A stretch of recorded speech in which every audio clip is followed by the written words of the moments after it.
Hello friends, welcome to my YouTube channel. आज हम शुरू करेंगे चैप्टर 11 पेरीमीटर एंड एरिया। ये इस चैप्टर का इंट्रोडक्शन वीडियो है और इसमें हम वो सारी चीज़ें डिस्कस करेंगे, वो सारे फॉर्मूलेज, वो सारी फिगर्स हम इसके अंदर डिस्कस करेंगे जो इस चैप्टर के अंदर यूज होने वाले हैं। तो सबसे पहले समझते हैं कि पेरीमीटर और एरिया एक्चुअली होता क्या है। देखिए, कोई भी क्लोज्ड फिगर है, लेट सपोज ये एक क्लोज्ड फिगर है।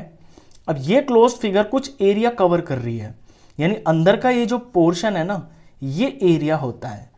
लेट सपोज ये आपका कोई फील्ड है, ये कोई खेत है, तो ये खेत अंदर अंदर जो एरिया है, ये जो पोर्शन होता है, ये जो जगह होती है, इसे हम एरिया बोलते हैं। अब ये आपका फील्ड है। अब फील्ड को आप बाउंड्री करोगे ताकि इसके अंदर कोई भी अनवांटेड एनिमल्स जो है ना इसके अंदर ना घुस पाए। तो इसकी बाउंड्री करने के लिए आपको इसकी फेंसिंग करनी पड़ेगी या पक्की दीवार करनी पड़ेगी। वो जो दीवार है वो इसके बाहरी किनारों पे होगी। लेट्स सपोज यहाँ से यहाँ तक दीवार होगी, यहाँ से यहाँ तक होगी, यहाँ से यहाँ तक होगी और फिर यहाँ से यहाँ तक होकर ये बंद हो जाएगा पूरा का पूरा। तो ये जो बाहर की जो बाउंड्री होती है ना, इसे बोलते हैं हम पेरीमीटर। तो पेरीमीटर और एरिया के अंदर ये बेसिक सा डिफरेंस होता है। ये दोनों ही क्लोज फिगर के लिए होते हैं, बस जो अंदर की जगह होती है उसे हम एरिया बोलते हैं और जो बाहर की जो बाउंड्री होती है, साइड्स का जो सम होता है, वो पेरीमीटर होता है। इतना सिंपल सा इनके बीच के अंदर जो डिफरेंस है। अब एरिया और पेरीमीटर क्योंकि क्लोज फिगर का निकलता है, तो क्लोज फिगर्स तो बहुत सारी हो सकती हैं और बहुत सारी क्लोज फिगर्स होती हैं, लेकिन आपके सिलेबस में कुछ ही फिगर्स हैं जिनका आपको पेरीमीटर और एरिया निकालना है। तो शुरू करते हैं सबसे पहली फिगर से। सबसे पहली जो फिगर है वो है स्क्वायर। स्क्वायर आप सब जानते हैं, स्क्वायर एक 4 साइड से मिलके एक क्लोज फिगर होती है। इसकी चारों की चारों जो साइड्स होती हैं वो बराबर होती हैं। स्क्वायर की चारों साइड्स बराबर होती हैं। अब इसका हम पहले एरिया बताते हैं। देखिए, स्क्वायर का जो एरिया है वो कैसे निकलेगा, मैं प्रैक्टिकली बताता हूं आपको। लेट सपोज इस स्क्वायर को मैं इस तरह से डिवाइड कर लेता हूं। 1 2 3 4, यहां पे 4 रखा है मैंने, 1 2 और ये तीसरा और ये चौथा। यहां पे मैंने इसको ऐसे पार्टीशन कर लिया है, यानी 1 2 3 4, ये जो साइड है इसकी ये भी 4 है, 1 2 3 4 ये भी 4 है, ये सारी ही 4 ही होंगी बराबर। अब इसका एरिया निकालना है, तो इसका एरिया 4 × 4 यानी कि 16 होगा। किया क्या है मैंने, साइड को साइड से मल्टीप्लाई किया है।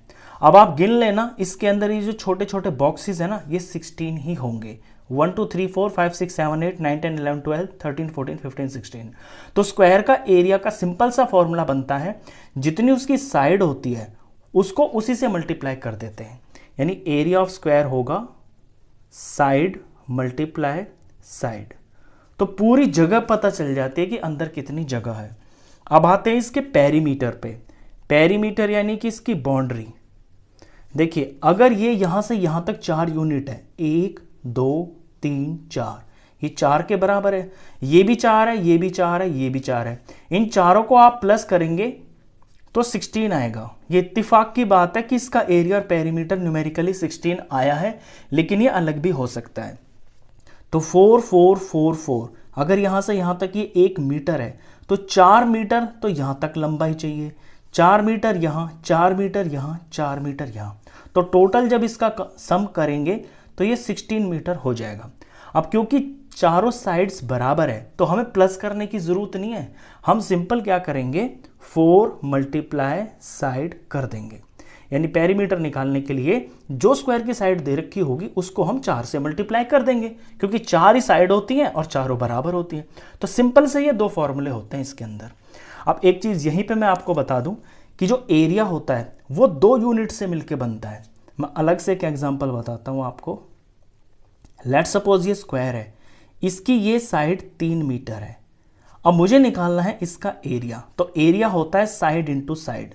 तो मैं 3 multiply into 3 metre into 3 metre लिखूंगा इसको। तो न्यूमेरिकली तो 3 3 जार ये 9 हो गया। अब आगे ये जो यूनिट है ना, ये भी तो 2 बार मल्टीप्लाई हो रही है, यानी मीटर और मीटर, तो ये मीटर का स्क्वायर लिखा जाएगा। तो एरिया जब भी होगा तो आपकी यूनिट के ऊपर स्क्वायर लगेगा, क्योंकि 2 बार यूनिट मल्टीप्लाई होती है। अब पेरीमीटर देख लीजिए, इसका पेरीमीटर अगर निकालेंगे तो 4 इंटू साइड, साइड कितनी है 3 मीटर।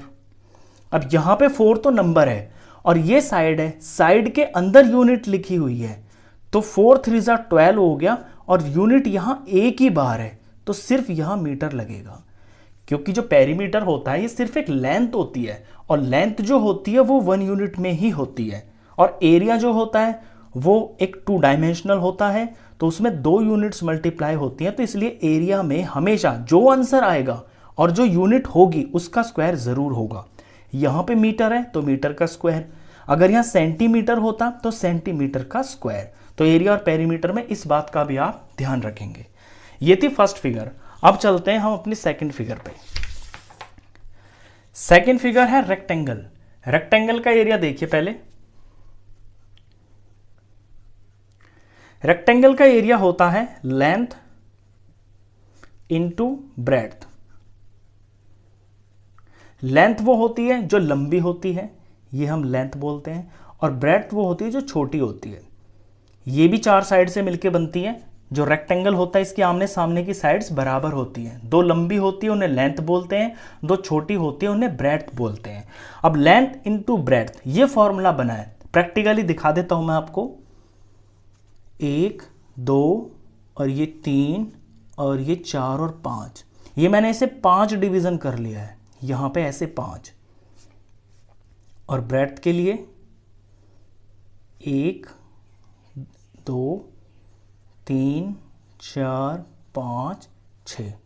अब देखिए आप लेंथ देखिए 1 2 3 4 5 6 7, तो 7 यूनिट यहां पे मैंने लेंथ लिया है। और ब्रेड्थ 1 2 3 4 5, ये 5 यूनिट लिया है। अब 7 को 5 से मैं मल्टीप्लाई करूंगा, यानी लेंथ को मैं ब्रेड्थ से मल्टीप्लाई करता हूं तो 7 5 35 आता है। अब आप ये बॉक्स काउंट कर लेना, ये 35 ही होंगे। तो ये रीजन होता है इसका एरिया का, ये फॉर्मूला बनने का। तो लेंथ इंटू ब्रेड्थ इसका एरिया होता है रेक्टेंगल का।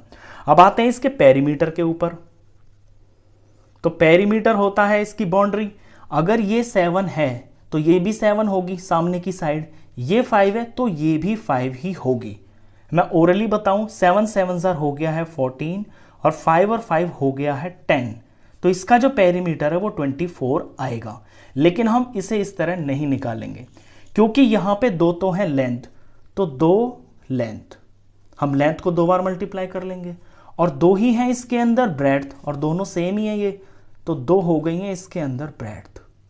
2 लेंथ प्लस 2 ब्रेड्थ। अब इसमें से 2 मैं कॉमन निकाल लेता हूं दोनों में से, तो यहां फर्स्ट टर्म में लेंथ बच गया, यहां प्लस और यहां पे ब्रेड्थ बच गया। तो ये फॉर्मूला बनता है इसका कि 2 ब्रैकेट के अंदर लेंथ प्लस ब्रेड्थ। इस बात का ये मतलब है कि आप लेंथ और ब्रेड्थ को एक बार प्लस कर दीजिए। यही दिखा देता हूं मैं एग्जांपल में। ये लेंथ और ब्रेड्थ है 7 और 5, इसको प्लस कर दीजिए और 2 से मल्टीप्लाई कर दीजिए, क्योंकि ये 2 बार है ना, यहां पे लेंथ ब्रेड्थ है, यहां पे लेंथ ब्रेड्थ है। तो 7 और 5 हो गया है 12, और ये 2 और ये हो गया 24। तो फॉर्मूला याद रखेंगे आप, ये मैंने बनाने का तरीका बताया, ये मत लगा देना आप ये बना कैसे है फॉर्मूला, वो मैंने आपको सिखाया है। तो ये इसके फॉर्मूले हो गए हैं 2। अब नेक्स्ट फिगर पे आते हैं। नेक्स्ट फिगर है पैरेललोग्राम। पैरेललोग्राम दिखने में आपका स्क्वायर जैसा हो सकता है अगर उसकी चारों साइड्स बराबर है, या फिर वो रेक्टेंगल की तरह भी हो सकता है कि आमने सामने की साइड्स बराबर हो। तो यहां पे पैरेललोग्राम के अंदर ये साइड जो है और ये साइड जो है, ये बड़ी साइड है, ये छोटी साइड है, ये चारों ना बराबर भी हो सकती हैं। पैरेललोग्राम की बस प्रॉपर्टी यही होती है कि उसके आमने सामने के एंगल बराबर होते हैं, ये और ये बराबर होगा, ये और ये बराबर होगा, और आमने सामने की साइड्स बराबर होती हैं। अब आते हैं इसके एरिया के ऊपर। पहले हम इसका एरिया बताते हैं। देखिए पैरेललोग्राम जहां टिका होता है, जैसे कि अभी ये पैरेललोग्राम है, ये जमीन पे यहां टिका हुआ है, तो ये हो गया है इसका बेस, ये बेस हो गया इसका बी फॉर बेस। और जमीन से ये कितनी हाइट पे है, और हाइट नपती है हमेशा 90 डिग्री पे, बिल्कुल स्ट्रेट 90 डिग्री पे, ये इसकी हो गई है हाइट। तो बेस और हाइट का प्रोडक्ट कर देते हैं तो पैरेललोग्राम का एरिया आ जाता है। तो सिंपल इसका फॉर्मूला बनता है बेस इंटू हाइट। अब इसकी बेस और हाइट चेंज भी हो सकती है। अगर इस पैरेललोग्राम को घुमा के मैं इस वाले पोर्शन को ज़मीन पर टिका देता हूँ तो फिर ये बेस हो जाएगा, क्योंकि ये ज़मीन में टिक जाएगा। और जितना ये ऊपर की तरफ होगा तो इसकी हाइट यहाँ पे फिर इस तरह से नापी जाएगी, यानी इस बेस लाइन से बिल्कुल 90 डिग्री पे जी जितना ऊपर की तरफ होगा वो इसकी हाइट होगी। तो बेस और हाइट इसमें बदल सकती हैं। जो ज़मीन पे टिका हो, जो ऐसे बेस ज़मीन पे टिका हो वो बेस है, और जितना वो ऊपर है वो हाइट है। तो सिंपल सा फॉर्मूला होता है पैरेललोग्राम का, बेस इंटू हाइट। अब इसके पेरीमीटर पे आते हैं। वैसे तो इसके पेरीमीटर का कोई फॉर्मूला होता नहीं है और इसके क्वेश्चंस भी आपके बहुत ही रेयर आते हैं, लेकिन सिंपली लॉजिकली अगर मैं बता दूं इसको तो क्या है, इसके अंदर ना लेंथ और ब्रेड्थ कभी नहीं बोली जाती है। लेंथ ब्रेड्थ रेक्टेंगल में जैसे लेंथ और ब्रेड्थ बोली जाती है वो नहीं बोली जाती है इसमें सिर्फ साइड्स बोली जाती हैं। जैसे ये हो गया है बेस, तो ये एक साइड हो गई है इसकी, और ये जो दूसरी साइड है ना छोटी वाली, ये भी इसकी साइड ही है, तो ये इसकी साइड्स हो गई हैं। ये जो साइड है एडजेसेंट साइड बोलते हैं इसको, यानी एडजेसेंट साइड का हम सम कर दें और उसको डबल कर दें। ये साइड हो गई है, ये साइड हो गई है, ये एडजेसेंट साइड्स बोली जाती है, यानी साथ वाली साइड्स। और इनका डबल इसलिए कर देंगे क्योंकि ये दो पेयर हैं, एक पेयर तो ये हो गया, एक पेयर ये हो गया। तो इसका फॉर्मूला ये हो जाएगा 2 सम ऑफ एडजेसेंट साइड्स। अब यहां पे एडजेसेंट साइड्स जो ना रेक्टेंगल में उसी तरह से हो गई हैं जैसे लेंथ और ब्रेड्थ, लेकिन हम इन्हें लेंथ ब्रेड्थ बोलते नहीं है। तो सम ऑफ एडजेसेंट साइड्स ये हो गया, क्योंकि दो बार है, यहां भी है और यहां भी है, तो ये 2 से मल्टीप्लाई हो गया है। चलिए इसके बाद जो फिगर आती है वो है अपना ट्रायंगल। ट्रायंगल आप सब जानते हैं, एक 3 साइड से मिलके क्लोज फिगर बनती है, वो ट्रायंगल बोला जाता है। अब ट्रायंगल के एरिया को पहले समझिए।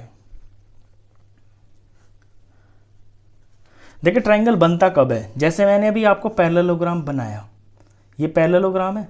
अगर इसका मैं एक डायगोनल ऐसे मैच कर देता हूं तो ये पैरेललोग्राम 2 फिगर के अंदर डिवाइड हो गया है। ये दोनों की दोनों ट्रायंगल है, तो ट्रायंगल का एरिया पैरेललोग्राम का हाफ होता है। इतनी सिंपल सी बात होती है। तो इतना सिंपल फॉर्मूला है कि जो पैरेललोग्राम का एरिया है उसी का हाफ ट्रायंगल का एरिया होता है। तो पहले मैं एरिया लिख देता हूं, area is equal to half into base into height.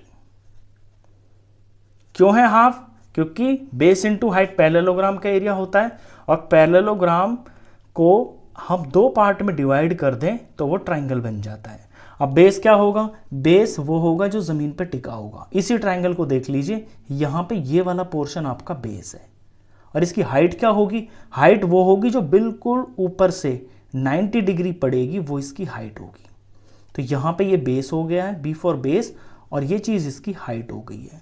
अगर हम ट्रायंगल को घुमा दें तो ये वाली साइड बेस हो जाएगी, फिर इसका जो हाइट है वो ये वाली हो जाएगी। तो ये जैसे हम फिगर को रोटेट करेंगे उसके हिसाब से बेस और हाइट बदलती रहती हैं। तो ये तो हुआ है इसका एरिया। अब आते हैं इसके पेरीमीटर पे। पेरीमीटर, ट्रायंगल के पेरीमीटर का ऐसा कोई फॉर्मूला नहीं होता है। क्यों? क्योंकि इसकी साइड्स जो है ना वो अलग अलग हो सकती हैं। ट्रायंगल कैसा भी हो सकता है, आपका ये ट्रायंगल हो सकता है, ये भी ट्रायंगल है, ये भी ट्रायंगल है।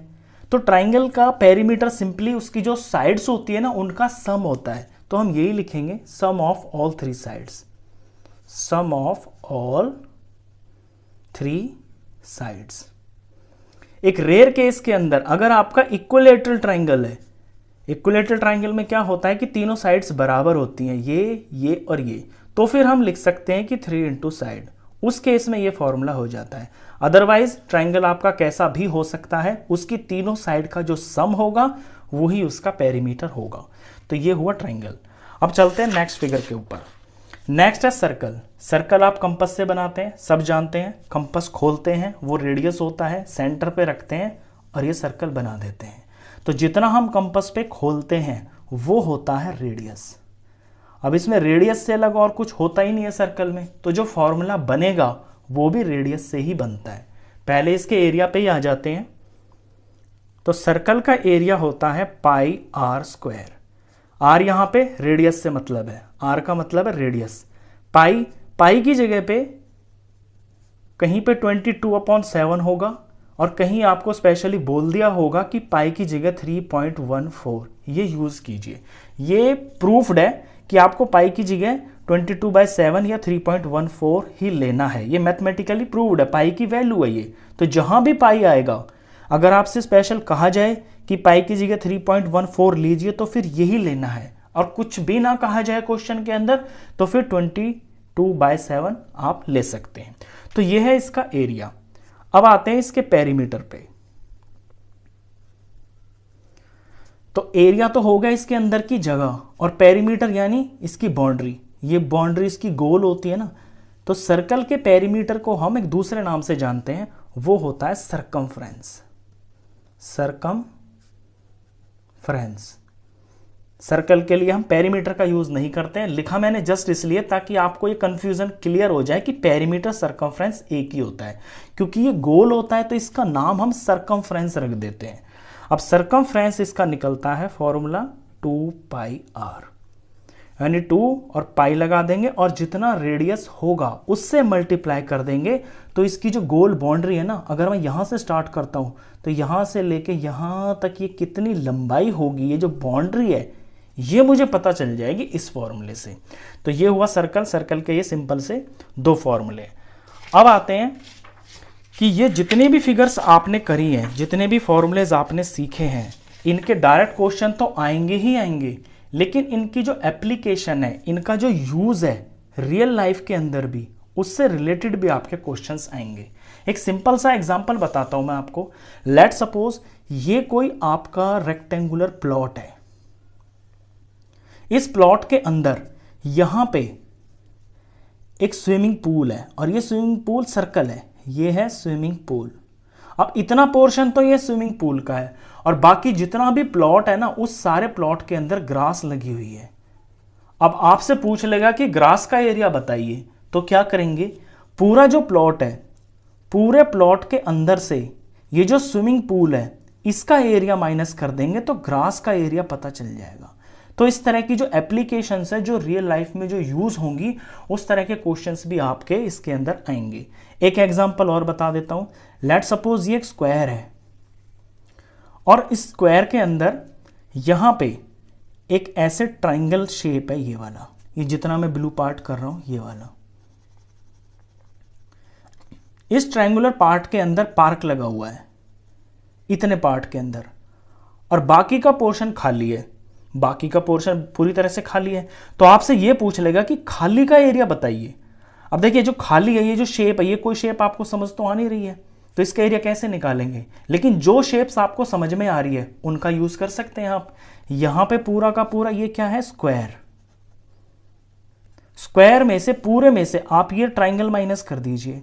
स्क्वायर में से ट्राइंगल माइनस करेंगे तो जो जगह खाली पड़ी हुई है उसका एरिया आ जाएगा। इतना सिंपल सी बात है। एक और एग्जांपल बताता हूं। लेट सपोज ये आपका कोई बड़ा प्लॉट है, ये रेक्टेंगुलर प्लॉट है और इस प्लॉट के चारों तरफ ऐसे कोई रास्ता है। ये जो है, ये जो पार्ट में ऐसे कर रहा हूं, ये कोई रास्ता है, पक्का रास्ता है, ये सड़क जैसा बना हुआ है और बीच में आपका घर बना हुआ है। आपसे पूछ लेगा कि इस रास्ते का एरिया बताइए। अब ये रास्ता तो जो है ना किसी शेप का बन नहीं रहा, तो क्या करेंगे, ये जो पूरा प्लॉट है यानी कि ए बी सी डी, ये जो पूरी शेप है, इसमें से जो अंदर का रेक्टेंगल है, इसका नाम अगर मैं EFGH रख लेता हूं, GH, ये वाला माइनस कर देंगे। तो जो पाथ है, पाथ यानी कि जो रास्ता है, उसका एरिया पता चल जाएगा। तो जितने भी ये फिगर्स आपने करी है ना, इनकी एप्लीकेशन, इनकी यूजेस से रिलेटेड भी आपके क्वेश्चंस आएंगे और उनके अंदर कोई ज़्यादा मेहनत नहीं होती है। सिंपल सा लॉजिक लगाना होता है कि यहाँ किस फिगर में से किस फिगर को माइनस करने से हमें अपना आंसर मिल जाएगा। ये हुई इसकी एप्लीकेशंस। अब एक बहुत इंपॉर्टेंट चीज़ है जो मैं आपको ज़रूर बताना चाहूँगा, वो है कन्वर्जन ऑफ यूनिट्स। इनमें ऐसे सवाल आएंगे जब आपको यूनिट को चेंज करना भी पड़ सकता है। लेट सपोज ये एक स्क्वायर है, इसकी साइड है 5 मीटर, तो मैं इसका एरिया निकाल रहा हूं। तो एरिया ऑफ स्क्वायर मुझे पता है कि साइड इंटू साइड होता है। निकाल लेता हूं मैं, 5 मीटर इंटू 5 मीटर, 5 5 हो गया है 25, और मीटर मीटर हो गया है मीटर का स्क्वायर। अब मेरे से बुक वाला कह देगा कि इस आंसर को आप सेंटीमीटर में दिखाइए। मीटर में तो आ गया है, सेंटीमीटर में दिखाने के लिए वो बोलेगा। तो हम क्या करेंगे, देखिए, या तो हम शुरू में ये कर सकते हैं कि 5 मीटर की जगह हम सेंटीमीटर ही बना लें। क्या करेंगे कि हम 5 मीटर के सेंटीमीटर बना लेंगे। वो कितने होंगे, 500 सेंटीमीटर। क्यों, क्योंकि 1 मीटर में 100 सेंटीमीटर होते हैं। तो हमारा आंसर फिर ऐसे निकलेगा, area is equal to side into side, और साइड की जगह 5 मीटर ना रखे हम 500 सेंटीमीटर रखेंगे। 500 cm इंटू 500 cm। तो मल्टीप्लाई करेंगे तो 1 2 3 4 0 आएंगे, और 5 5 जा 25 आएगा, और cm और cm ये cm का स्क्वायर हो जाएगा। एक तो ये तरीका है कि आप शुरू में ही यूनिट चेंज कर लो।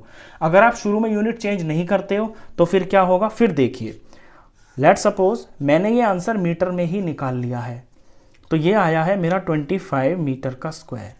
अब मुझे पता है कि 1 मीटर में 100 सेंटीमीटर होते हैं, तो इस 25 को मैं 2 बार 100 से मल्टीप्लाई करूंगा। क्यों, क्योंकि मीटर स्क्वायर है ना, अगर एक बार मीटर से सेंटीमीटर बनाऊंगा तो 100 से मल्टीप्लाई करना पड़ेगा, लेकिन यहां मीटर का स्क्वायर है इसलिए 2 बार 100 से मल्टीप्लाई करूंगा। तो अब मेरा जो आंसर है वो डायरेक्ट cm स्क्वायर में बन जाएगा।